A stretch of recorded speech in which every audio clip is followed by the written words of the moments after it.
everyone, and welcome to Only in San Jose, a podcast about demystifying and democratizing the process of civic participation only in San Jose. My name is Alina Yin, and I will be your host. Hello, everyone, and welcome. So today's episode, we are covering Measure B, which for those of you who are unfamiliar, Measure B is going to be coming up on the June 7th primary next Tuesday, a week from today. And I wanted to gather some experts and community members who know a lot more about it than I do to discuss what it is, what it does. And so as we're going to have a guest host today, and my guest host is going to be Adrian Gonzales, who is friend, colleague, and fellow board member at Only in San Jose. And Adrian currently serves as the Director of Implementation at All Home, a nonprofit organization that advances regional solutions to disrupt the cycle of poverty and homelessness across the 9 Bay Area counties. He previously served as the Destination Home, where he managed the County of Santa Clara's Emergency Rental Assistance Program. And that is a homelessness prevention program created in response to the COVID-19 pandemic. Prior to his focus on housing and homelessness policy, Adrian also served as a local government management consultant who conducted efficiency studies and performance audits for over 50 government agencies over the course of a decade, including campaign finance and election programs. And so without further ado, I'm going to let Adrian take it from here. Today, we'll be doing a deep dive into Measure B, a ballot initiative that residents of the city of San Jose will be voting on in the upcoming June 7th election. Before we get into the weeds of Measure B, I want to first start by providing some context about how this proposal came to be. Some of you may remember back in June of 2020, Mayor Sam Liccardo introduced a proposal to adjust the city's governance structure, including moving some administrative powers from the city manager to the mayor. This proposal also included reforming some of the city's campaign finance rules, as well as moving the election cycle of the mayor from the same cycle as the governor to the presidential cycle. During the summer of 2020, the city received a mixed response from the community and ultimately decided not to rush these policy decisions and instead allow an independent advisory board to study and make recommendations for these policy proposals. The city created a charter review commission composed of 23 residents appointed by the city council. The commission performed its work through the following year, providing a final report to the city council on December 3rd, 2021. Included in the many policy recommendations, the commission supported the proposal to shift the mayor's election from the gubernatorial cycle to the presidential cycle, beginning in 2024, 2 years from now. The City Council approved this recommendation to be submitted as a ballot measure for the people of San Jose to decide upon in this upcoming June 7th election. As with any policy proposal, it's important that voters are informed about financial, operational, and social impacts, and learn about the pros and cons before voting. So to help us understand the impacts of Measure B, we have a few special guests today to discuss their different views on the matter. I want to first introduce Neil Park-McClinktick from the Silicon Valley Rising organization to tell us more about the impacts of Measure B and why people should vote in favor of this ballot measure. Neil, thank you for joining us today. Hi, yeah, very happy to be here. My name is Neil Park-McClinktick, and I'm here today as the campaign manager for Measure B in San Jose. And I also work for Silicon Valley Rising Action, which is a 501c4 nonprofit based here in San Jose. We're a community organization, and we focus on a wide array of different social issues, including housing and voting rights. And in this case, Measure B would fall under that bucket of voting rights. So thank you for having me today. Awesome. Thank you for the background and the introduction, Neil. So now let's get into the weeds of Measure B. Listeners generally know what Measure B is, that it's focused on moving the mayor's election from the governor's cycle to the presidential cycle. But tell us more about some of the benefits of moving this election. Absolutely. So as you said, Adrian, it's about moving the mayor's race to presidential years. And we see that in presidential years, about twice as many people vote for, um, uh, you know, in general, right? So if we move the mayor's race to presidential years, we will ensure that a significantly higher amount of people are participating in the process for choosing our mayor. And let me just take a little bit of a backtrack here, go back to 2014 to really illustrate why this is so important. So in 2014, our last competitive mayor's race, we had two candidates, Dave Cortese and Sam Liccardo. And some viewers might remember this. And it was a super close race. And it came down to about a 1.5% difference. Very small difference. It was a very close race. And if there were just three more votes in each precinct, the result would have been completely different. And that's based on years of looking at that specific election. And in the end, less than a quarter of the electorate ended up choosing our last mayor, our current mayor, who went on to become mayor for the next 8 years. So only 23% of voters chose our current mayor. I don't know about you, but that's pretty low. It's not really actually representative of what a democracy is supposed to be. The fundamental aspect of a democracy is that you are given a mandate of the voters by getting at least the majority of the electorate.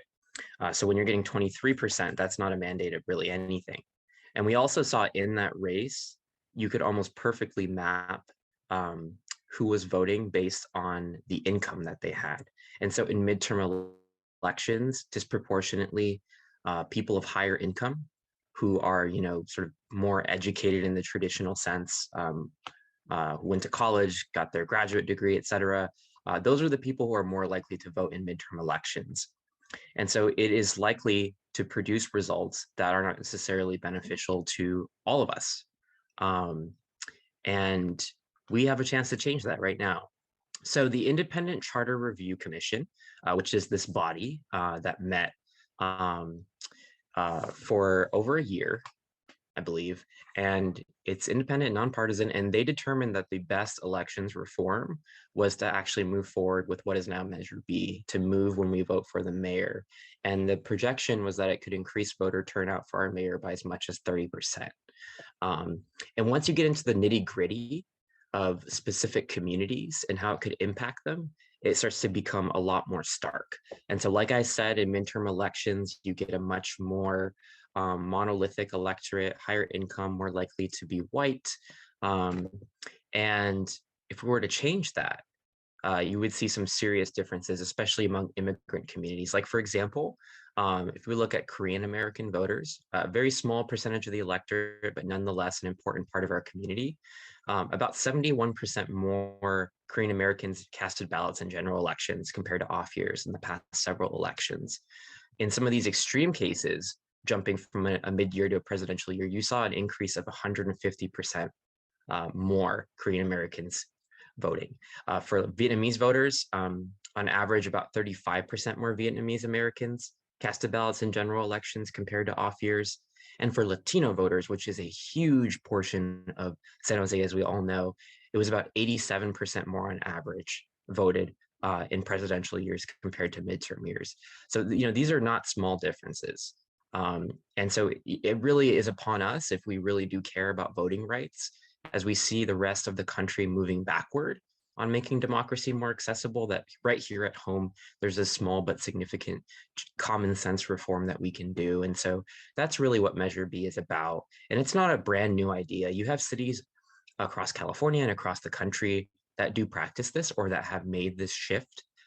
Closest to us would be Sacramento and Stockton, which both hold their presidential elections during that hold their mayor races during presidential cycles. So hopefully that's a good background. Yes, very informative. Thank you for that detailed breakout of how this policy could impact, different sub-communities throughout the city of San Jose. But one of the things I picked up on during your explanation is you mentioned this high level number that up to 30% increase in voter turnout could happen if this policy is enacted. And then based on your explanation about the last mayoral election being marginal with the outcomes, it sounds like, if I'm inferring correctly, that had the last mayoral election been placed during the presidential cycle, it's possible we could have an entirely different mayor serving as the incumbent right now. Is that correct?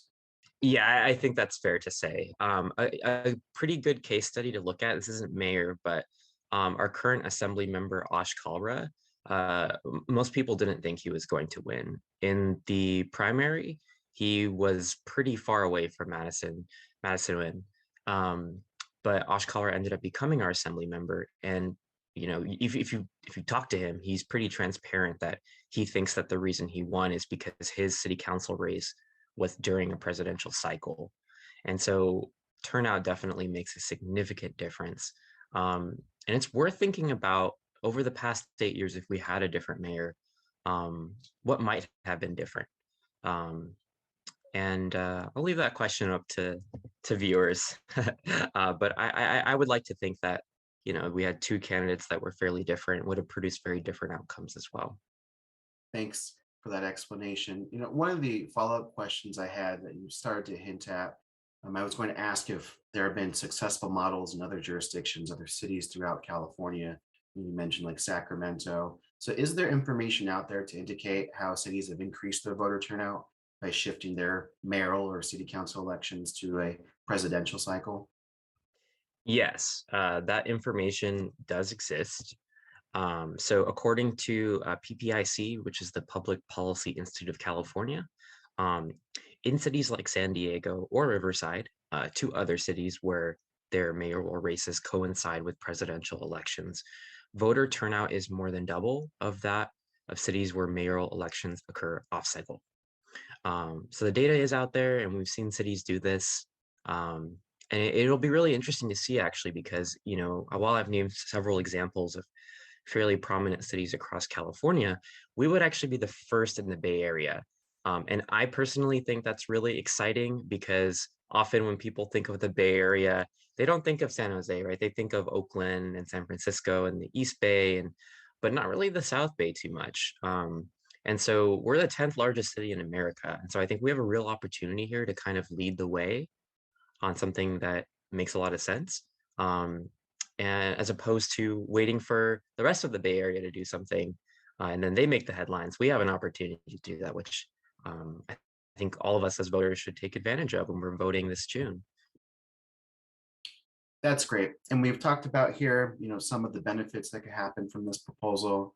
We've talked about how there's evidence out there that it could be beneficial based on some peer benchmarking, looking at other jurisdictions in California. I want to shift our attention now to address some of the concerns that I hear from the community, if you can maybe help alleviate some of those concerns. So first, I want to bring up one of the issues. Some residents feel that the current election cycle for the mayor, allows people to better focus on local issues, and that moving the mayor's election to a presidential cycle might risk having local issues be fleshed out by national news. Is this a valid concern? Um, this is a great question. I just answered this question actually recently at a community forum in Almaden Valley, and someone from the opposition was there, and from the Silicon Valley Women's Republican, I might be messing up the name here, but the organization for the Silicon Valley GOP women, and the question was asked, and I can't tell the future, I'll say that, but based on what we do know, it's fairly safe to assume that there won't be much of a difference, because in midterm elections, the people who are voting would vote anyway. Like I said, it is a much more informed, sort of in the traditional sense, I guess, electorate. And these folks are going to continue voting in midterm elections. And we'll do what we can to continue to increase turnout as well, both in off-year and presidential cycles. And that's the work that organizations like SVRA and others in the community are really dedicated to. But in a presidential year, what you're going to get is more engaged voters, like people who are actually really paying attention. Right now, that's not really what you get. You get a very small percentage of folks who actually even know who the mayoral candidates really are. the whole field, right? There's several of them right now. In a presidential year, people are much more informed, they're paying more attention. And so I actually think it's the opposite case. They are more likely to know what's going on with local issues because they switch their brain.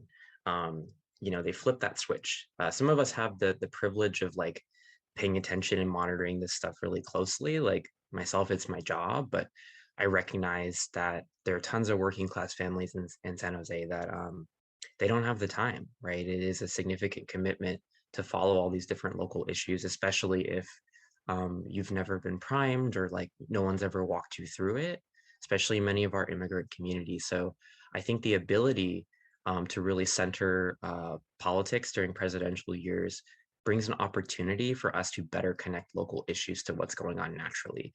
And from my experience in the work that I've done with my current role at SVRA as this campaign manager, and also volunteer work.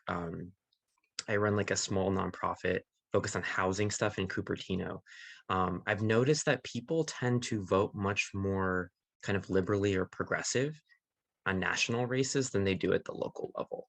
On the local level, people think very differently. And I think it's in part because of that disconnect. When people vote nationally, they don't connect it so much as how is this going to affect me like day to day as they do when they think about local. Local, they're thinking more kind of intimately. So I think the better that we can connect everything during a presidential race, it's actually very beneficial for civic education. Um, and we can make some significant strides at the local level in terms of social change if we're able to do that. Um, I think, for example, a really good example is at the national level, especially here in San Jose, when people vote, they're really on top of things like they want immigration reform. They want to open doors for other people. But then at the local level, we see a lot of resistance to certain policies like that, right? People don't want to pay taxes as much.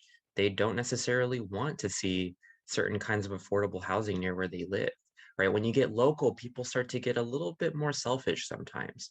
They think about it differently. So I think that we have a real opportunity here. And we'll continue to engage the electorate too. I think we can walk and chew gum at the same time. And that's what I really want to encourage all of us in the community to continue doing too. Um, yeah, hopefully that answers your question. No, that was good. Thank you for the response. I do have another common concern that I hear from residents regarding Measure B, and it relates to the cost and some of the administrative hurdles. So the current mayor terms out this year, which means if this ballot measure passes, the city will have to host another mayoral election in 2 years instead of the typical 4 years. Some estimates for a citywide election indicate it could be over $1 million to administer such an election. Is there valid concern over the use of public money here, or is it a worthy cause to improve democracy? I'm curious to hear your thoughts. Totally. Yeah, I mean, it's a good question. And to that, I would say there are one-time costs and then there are ongoing costs, right? So in my opinion, I think that the one-time cost of holding another election is worth the tons of elections, the dozens of elections to come that this would affect. Um, and I think the cost of not enacting Measure B is greater than the $1 million in the long run. If you look at the city's budget, like $1 million sounds like a lot of money, but it's not that much considering that this would alter every future mayor's race, right? So what we're looking at is, like you said, because the calendars aren't aligned with the mayor's race and the presidential elections, which is the point of Measure B, we would first have another mayor's race in 2024. So whoever wins this year in 2022 would have the opportunity to run again. So just this first time, we're going to have back-to-back mayor's races. And then afterward, when the calendar is synchronized, we are going to have the same as normal, 2 4-year terms. So it is true that yes, whomever is elected in this mayor's race has the potential of being mayor for 10 years, at which point it will go back to being 2 4-year terms and then you're termed out. And the reality is just to enact this reform, there is no perfect implementation. The other option, which was being considered, was having our current mayor serve an additional 2 years. But of course, the political realities of that are very complex, and there's no way you're going to get everyone in the city to agree to that. because people have very mixed opinions, right? And so in this sense, at least it's a free for all, right? At least you get another election. And, if people don't like the mayor this time, in 2 years, they could change their mind. Um, there's just no perfect way to go about it because when you got to change the date. So this was sort of seen as the better option. And I personally think it's a much better option. And it's more fair, as opposed to like when people were voting for mayor last time, like nobody really told them like, oh yeah, by the way, at least like the mayor might be mayor again for 2 more years. At least this time you kind of have a heads up, like it's coming because you're able to vote for it, and it's for future elections. So I think in terms of the cost, it's fairly marginal for what we're looking at in terms of impact. I mean, just to give you an example, like you have millions and millions of dollars that are spent on civic engagement in general, whether or not it's language accessibility or direct outreach. And the ability to change future mayor's races for $1 million, much cheaper than that. And you'll engage a lot more voters. So in terms of a cost benefit analysis, I would actually say it's cost savings in the long run. And I hope that voters are able to see it that way. That's the hope. Thank you for addressing that question. Do you have any other thoughts that we haven't discussed today that you want to share or summarize why people should go out and vote yes on Measure B? Yeah, totally. I'll just make my last little pitch again. This is super important. This has been an effort that is like more than a decade in the making. We have a broad coalition of civil rights, um, social justice, and community-based organizations that are working on this issue. If you go to our website, sorry, which we're still trying to get out there more, as people start getting their ballots and paying more attention, the link is sjfairelections.com. And you can just see the really broad support that we have for this, because this isn't just about more people voting, right? It's about the outcomes. So that's why you have lots of different labor unions supporting this. Like you look at what's going on with Starbucks, right? What's going on with Starbucks or Amazon, there's a new labor movement to make sure that everybody has a union, because for the past several decades, unions have been on the decline. They've been under attack. And the result has been reduced wages and longer hours. And so mayors have a significant say in local issues that affect workers, or whether or not it's the student groups that we have on board, like the student governments of San Jose State and De Anza College. Like, as a fellow young person, I'm 25, like I know most of my friends don't vote in midterm elections. It sucks to know that, but I know it's true. And I try to remind them and harass them about it. But this is also for young people. We need more young people to decide who our mayor is. We need more renters to decide who our mayor is. And that's why we have renter groups in support too.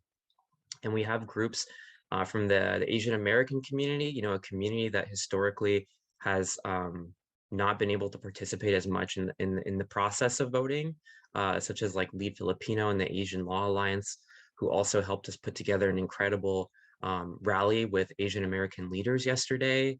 And like the stats I read earlier, like this community will be significantly impacted. Planned Parenthood has taken interest in our campaign and is supporting it. And if you look at like what's going on nationally, right, it's a disaster. Like we're going back several decades on women's rights, on just basic control of your body. And at the local level, there's still more that we can do to support women. And that is affected by the outcomes of the mayor's race and ensuring more people can participate. So definitely encourage you to just check out our broad coalition.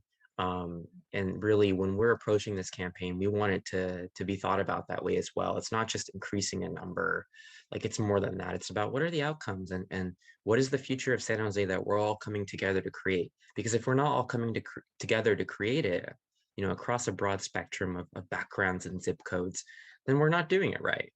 And we're not really creating a democratic vision of the future of San Jose. So it's something that all of us should support, because democracy just is better when more people can participate, when more people of different backgrounds. So that would be, I think that the biggest thing I would like for listeners to take away with is like, how could outcomes really change for Measure B? That's what matters. And I thank you for your time.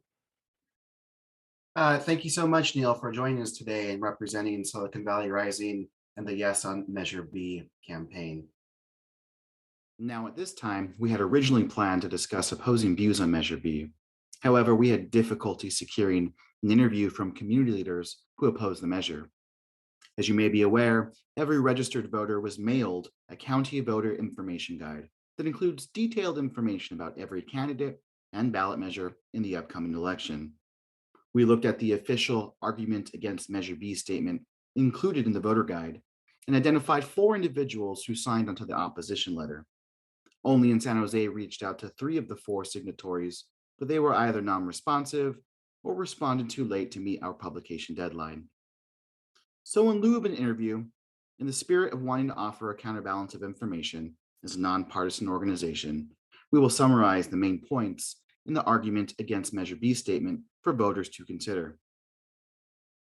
First, opponents argue that Measure B does not increase engagement around local issues.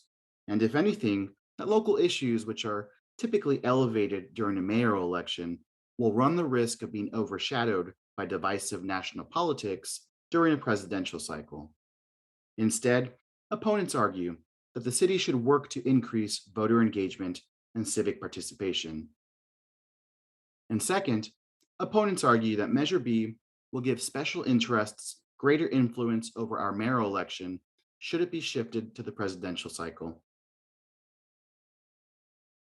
Now, ideally, with an opposing voice, we would have inquired further to understand if there's additional data, research, or information to support these claims, such as what specific voter engagement programs might prove to be more effective in increasing voter turnout compared to moving the election cycle, or if there's any research to show that other cities experience an overshadowing of their local issues during the presidential cycle. In addition, the campaign supporting Measure B makes the exact opposite claim that moving the mayoral election will decrease the influence of special interests. So we had hoped to clarify who these special interests are and how changing the election cycle would make a difference. In preparing for this episode, we also observed that aside from the official argument against Measure B statement, there isn't much of an organized opposition campaign. So we did not identify any websites to refer listeners to for additional information. We do know that there was some local news coverage over the past year that included opposing arguments. So we encourage you all to do some independent research if you're so inclined. And with that being said, let's walk through a highlight together of today's conversation. In summary, proponents argue the following: that Measure B could increase voter participation for the mayoral election by as much as 30% based on historical voter data. Moving the mayoral election could decrease the influence of special interests due to higher voter turnout. And Measure B may create long-term savings of taxpayers' dollars by aligning the mayoral election with a time cycle when more people already vote. In contrast, opponents argue the following: Measure B does not improve civic education and engagement on local issues. National politics may overshadow local issues during the mayoral election should it be moved to the presidential cycle. And Measure B may benefit certain special interest groups. I hope that you found today's episode educational and that it's just one tool in your toolbox of deciding how to vote this election. Please make sure to read through your county voter information guide, as there are plenty of references to additional research material on all election matters.